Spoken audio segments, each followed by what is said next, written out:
ನಾನು 2023 ಎಲೆಕ್ಷನ್ನಲ್ಲಿ ಕಾಂಗ್ರೆಸ್ ಪಕ್ಷದಿಂದ ಆಳಂದ ಕ್ಷೇತ್ರದಿಂದ ಸ್ಪರ್ಧೆ ಮಾಡಿದೆ ಮತ್ತು 10,000 ಅಂತರದಿಂದ ಗೆದ್ದಿದ್ದೇನೆ.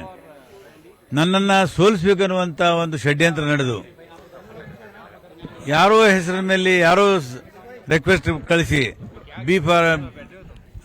ಫಾರ್ಮ್ ನಂಬರ್ 7 ಕಳಿಸಿ ಡಿಲೀಟ್ ಮಾಡುವಂತಹ ಒಂದು ದೊಡ್ಡ ಷಡ್ಯಂತ್ರ ನಡೆದಿತ್ತು. ಅದು ನಮ್ಗೆ ಗೊತ್ತಾಯಿತು. ಗೊತ್ತಾದ್ಮೇಲೆ ನಾನು ಮತ್ತು ಪ್ರಿಯಾಂಕಾ ಖರ್ಗೆ ಎಲೆಕ್ಷನ್ ಕಮಿಷನ್ ಹತ್ರ ಹೋದ್ವಿ, ಅಲ್ಲಿ ಹೇಳಿದ್ವಿ. ಆಮೇಲೆ ಡೆಪ್ಟಿ ಕಮಿಷನರ್ ಹತ್ರ ಹೋಗಿ ಹೇಳಿದ್ವಿ. ಆಮೇಲೆ ಪತ್ರಿಕಾ ಪರಿಷತ್ ನಡೆಸಿದೀವಿ. ಇದಾದ್ಮೇಲೆ ವೆರಿಫಿಕೇಶನ್ ಮಾಡಿದ್ರು ಅವರು ಕೂಡ ಅಧಿಕಾರಿಗಳು. ವೆರಿಫೈ ಮಾಡಿದ ಮೇಲೆ ಗೊತ್ತಾಯ್ತು ಇದರಲ್ಲಿ ಏನಾದರೂ ಗೊಂದಲ ಇದೆ ಅಂತ. ಆಮೇಲೆ ಸ್ಟೇಟಸ್ ಕೋ ಮೇಂಟೈನ್ ಮಾಡಿದ್ರು. ಒಂದು ವೇಳೆ ಸ್ಟೇಟಸ್ ಕೋ ಮೇಂಟೈನ್ ಮಾಡದೆ ಹೋಗಿದ್ರೆ ನಾನು 6,994 ವೋಟ್ಗಳು ಡಿಲೀಟ್ ಆಗಿದ್ರೆ ಚುನಾವಣೆಯಲ್ಲಿ ಮತ್ತೆ ಸೋತೋತಿದ್ದೆ.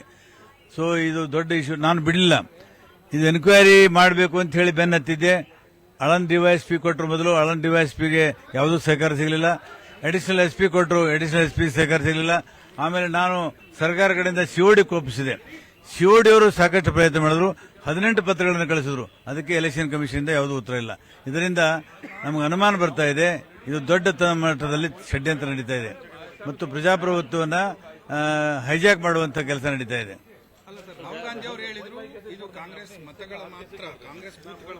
ಹೌದು. ನನ್ನ ಕ್ಷೇತ್ರದಲ್ಲಿ ಯಾರ್ಯಾರು ನನ್ನ ಮತದಾರರಿದ್ರು ಅವರು ಮಾತ್ರ ಡಿಲೀಟ್ಗೆ ರಿಕ್ವೆಸ್ಟ್ ಬಂದಿದೆ. ಉಳಿದ ಓಟುಗಳ ಬಗ್ಗೆ ಬಂದಿಲ್ಲ. ಸೆಲೆಕ್ಟೆಡ್ ನನ್ನ ಮತದಾರರು ಯಾರು ನನ್ನ ಪರವಾಗಿದ್ರು, ನನ್ನ ಕಾರ್ಯಕರ್ತರು, ಎಲ್ಲಿ ನನ್ನ ಸ್ಟ್ರಾಂಗ್ ಬೆಲ್ಟ್ ಇತ್ತು ಅಲ್ಲಿ ಮಾತ್ರ ಇದು ಅಟ್ಯಾಕ್ ಮಾಡಿದ್ದಾರೆ.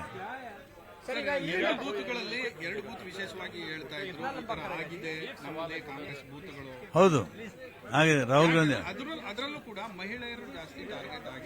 ಮಹಿಳೆಯರು ಜಾಸ್ತಿ ಅಲ್ಲ, ಮೈನಾರಿಟಿ, ಶೆಡ್ಯೂಲ್ ಕಾಸ್ಟ್ ಮತ್ತು ಹಿಂದುಳಿದ ವರ್ಗದವರು, ಕಾಂಗ್ರೆಸ್ಸಿನ ವೋಟ್ ಬ್ಯಾಂಕ್ ಅವ್ರ ಮೇಲೆ ಜಾಸ್ತಿ ಅಟ್ಯಾಕ್ ಆಗಿದೆ.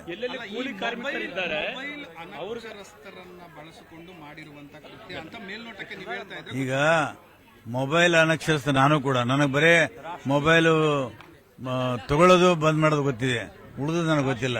ಈಗ ಕೂಲಿ ಕಾರ್ಮಿಕರನ್ನೇ ಮಾತ್ರ ಟಾರ್ಗೆಟ್ ಮಾಡಲಾಗಿದೆ. ಒಮ್ಮೆ ಒಬ್ಬರ ಹೆಸರು ಕೂಲಿ 15 ಮತಗಳು ಕಳವಾಗಿದೆ ಅಂತೇನಲ್ಲ. ಅದಕ್ಕಿಂತ ಜಾಸ್ತಿ ಇನ್ನು ಇನ್ವೆಸ್ಟಿಗೇಷನ್ ಮಾಡಿದ್ರೆ ಇನ್ನೂ ಜಾಸ್ತಿ ಸಿಗ್ತದೆ. ಇನ್ವೆಸ್ಟಿಗೇಷನ್ ಮಾಡ್ತಾ ಇಲ್ಲ. ಮಹಾರಾಷ್ಟ್ರಕ್ಕೆ ರಜೋದ್ರದಲ್ಲಿ ಆಗಿರುವಂತದ್ದು ಸರ್, ಅಲ್ಲೇ ಹೊಸದಾಗೂ ಕೂಡ ಸೇರ್ಪಡೆ ಆಗಿದೆ ಅನ್ನೋದು ರಾಹುಲ್ ಗಾಂಧಿ ಹೇಳ್ತಾರೆ. ಈ ಮತಗಳು ಏನಾದ್ರು ಅಲ್ಲೂ ಹೋಗಿದೆಯಾ ಅಂತ ಏನಾದ್ರು? ಯಾವ್ದು ಹೇಳಿ? ರಜೋರದಲ್ಲಿ ಪತ್ತೆ ಆಗಿರುವಂತ ಇದು ನನಗೆ ಗೊತ್ತಿಲ್ಲ. ಇದು ತನಿಖೆಯಿಂದ ಗೊತ್ತಾಗ್ತದೆ. ಈಗ ಕೇವಲ ಆಳಂದ ಆಯ್ತು, ಮಹದೇವಪುರ ಆಯ್ತು. ಈಗ ಕರ್ನಾಟಕದಲ್ಲಿ ಇದೆರಡನ್ನು ಹೊರತುಪಡಿಸಿ ಉಳಿದ ಯಾವ್ದು ಇನ್ನು ಅನೇಕ ಕಡೆ ಆಗಿದೆ. ಯಾರ ಗಮನಕ್ಕೆ ಬಂದಿದೆ, ಯಾರ ಗಮನಕ್ಕೆ ಬಂದಿಲ್ಲ. ಯಾರ ನಂತರ ಬೆನ್ನತ್ತಿದ್ದೇವೆ ಅದು ಹೊರಗಡೆ ಬರ್ತಾ ಇದೆ. ಯಾರು ಬೆನ್ನತ್ತಿಲ್ಲ ಹೊರಗೆ ಬಂದಿಲ್ಲ. 2 ವರ್ಷಗಳಿಂದಲೂ ಕೂಡ ನಾನು ನಿರಂತರವಾಗಿ ಈ ವಿಷಯದ ಬಗ್ಗೆ ಅಧಿಕಾರಿಗಳ ಹತ್ರ ನಾನು ಹೋಗ್ತಾನೆ ಇದ್ದೀನಿ, ಮಾತಾಡ್ತಾ ಇದ್ದೀನಿ, ಪರಿಶೀಲನೆ ಮಾಡ್ತಾನೆ ಇದ್ದೀನಿ. ಎವಿಡೆನ್ಸ್ ಸಮೇತ ಸಂಪೂರ್ಣ ಎವಿಡೆನ್ಸ್ ಐತಿ. ಈಗ ಇಲ್ಲ, ಎಲೆಕ್ಷನ್ ಈಗ ರಿಟರ್ನಿಂಗ್ ಆಫೀಸರು ಅವರೇ ಕಂಪ್ಲೇಂಟ್ ಮಾಡಿದ್ದು. ಅವರ ಕಂಪ್ಲೇಂಟ್ ಮೇಲೆ ಕೇಸ್ ರಿಜಿಸ್ಟರ್ ಆಗಿದೆ, ಎಫ್ಐಆರ್ ಆಗಿದೆ. ಎಲೆಕ್ಷನ್ ಕಮಿಷನ್ ಭಾಗನೇ ಒಂದು ರಿಟರ್ನಿಂಗ್ ಆಫೀಸರು. ಸೊ ಅವರು ಮಾಡಿದಂತಹ ಆರೋಪವನ್ನು ಅವರು ಉತ್ತರ ಕೊಡಬೇಕು. ನನಗೆ ಗೊತ್ತಿಲ್ಲ. 18 ಪತ್ರಗಳನ್ನು ಬರೆದಿಲ್ಲ. ಈಗ ಅನುಮಾನ ಯಾಕೆ ಬರ್ತಾ ಇದೆ ಅಂದ್ರೆ, ಆಯೋಗ ಇದಕ್ಕೆ ಯಾವುದೇ ಅಂತ ಉತ್ತರ ಕೊಡ್ತಾ ಇಲ್ಲ. ಇವ್ರದ್ದು ತಪ್ಪಿದೆ. ಇದ್ರ ಹಿಂದೆ ಯಾರು ಕೈವಾಡ ಇದೆ, ಯಾರು ಷಡ್ಯಂತ್ರ ಇದೆ, ಅದನ್ನ ತನಿಖೆ ಮುಖಾಂತರ ಹೊರಕಳಿಸಿದ್ರು. ಕುಮಾರ್ ಅವರು ಈಗ ಮತಗಳಿಗೆ ಬೆಂಬಲವನ್ನು ಕೊಡ್ತಿದ್ದಾರೆ ಅನ್ನೋ ಆರೋಪ ರಾಹುಲ್ ಗಾಂಧಿ. ಹೌದು, ಸತ್ಯ ಅಲ್ಲ, ಸತ್ಯ. Sir, okay, sir. Thank you. Thanks much.